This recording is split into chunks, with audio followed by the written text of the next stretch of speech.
everyone's going to be happy. And we're going to be able to keep people in our country that are going to be very productive people. And in many cases, these companies are going to pay a lot of money for that. And they're very happy about it. Okay, we'll talk about that next, all right? Okay.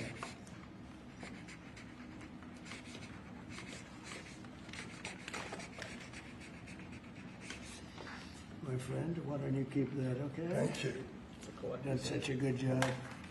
Okay. It's phase one. John, are you happy? Pitch. Okay, let's go. Thank you, Mr. President. One of the most abused visa systems in our current immigration system has been the H1B non-immigrant visa program. This is supposed to allow highly skilled laborers who work in fields that Americans don't work in to come into the United States of America.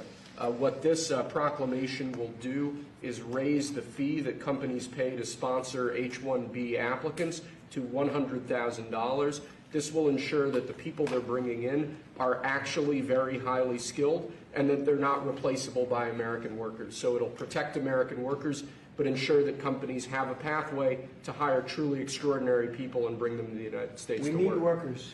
We need workers. We need great workers. And this pretty much ensures that that's what's going to happen. I think, Sean, do you agree with that? Well, they're $100,000 per year.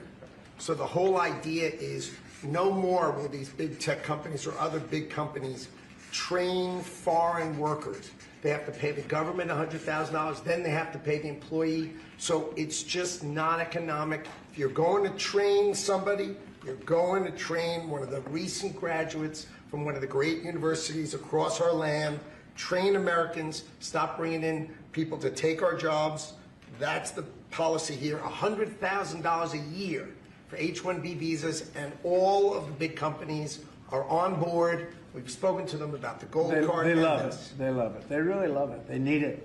Go ahead, Sean. Mr. President, it seems like there's two categories of visa programs. The H-1B that a lot of people believe take American jobs, and then the gold card and programs like EB-5 that add value and jobs to America. Is that sort of how you look at the visa program?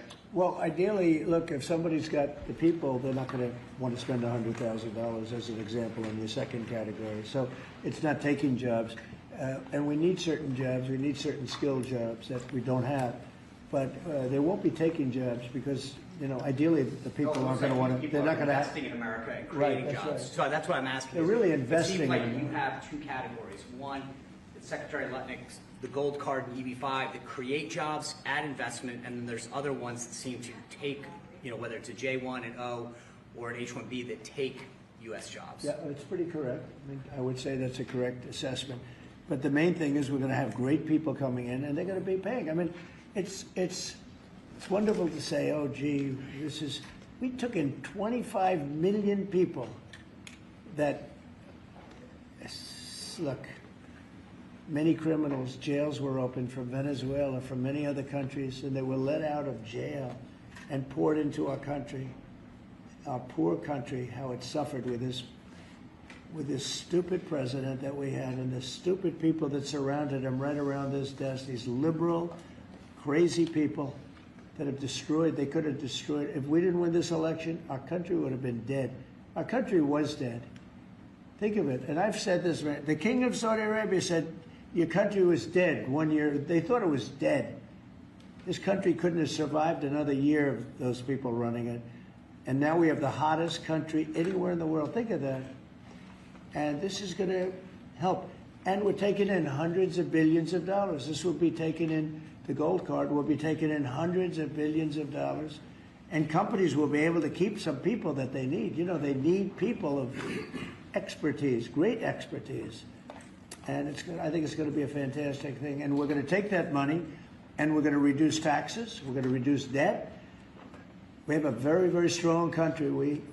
Assuming everything works out great with the lawsuit that we have a lawsuit that's inspired by foreign countries that ripped us off for 25 years. But assuming we win that, we hopefully win it. It's in the Supreme Court of the United States.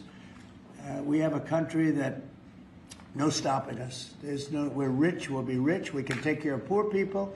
We can take care of our military. We can take care of everything. We can take care of beyond the country. We can help take care of the world. That we don't, it'll just be the same struggle that we've had for years where Other countries charged us tariffs, and they ripped us off. Our country has been ripped off more than any country in the history of the world, and now we're doing what we have to do. We're taking in billions and billions of dollars at levels that nobody has ever seen, trillions of dollars, and we're using it to reduce debt. We're using it to reduce taxes. The great big beautiful bill is a big tax reduction. It's being paid for by the tariffs, and people are paying a lot less money in taxes. They're being, think of it, no tax on tips, no tax on Social Security, no tax on overtime. It's an unbelievable phenomenon. It really is. It's the golden age. We're making it the golden age. Without the tariffs, it would be impossible.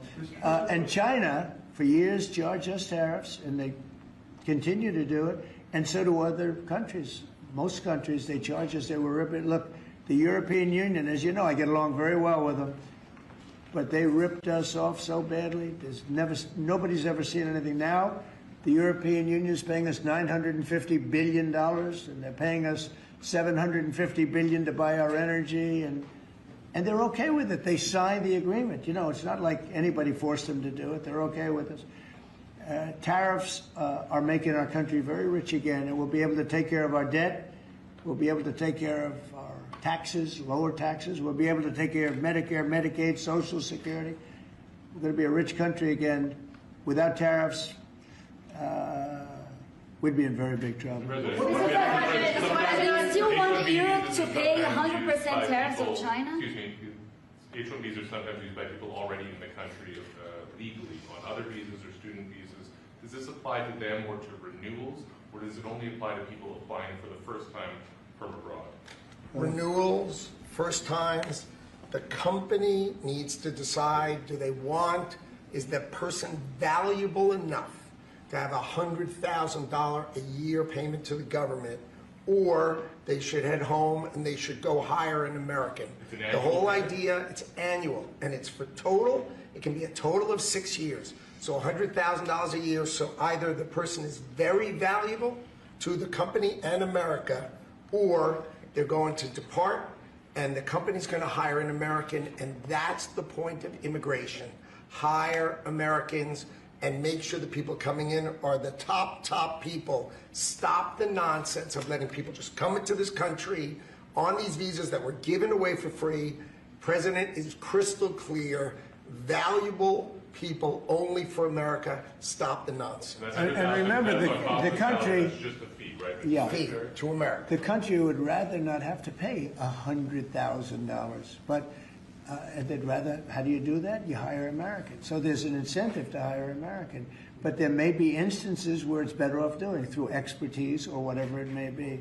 But they're both unbelievable, whether it's a gold card or anything else that we talked about today. And that includes talking about freedom of speech, because our country has been decimated by bad people, very bad people, people that love crime. They love crime.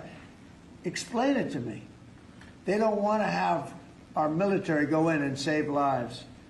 But when you go and ask the people, do you mind having the National Guard come in if it meant safety? They look at the question like, what's wrong? What kind of a stupid question is that? Of course they do. We're going to have a safe country.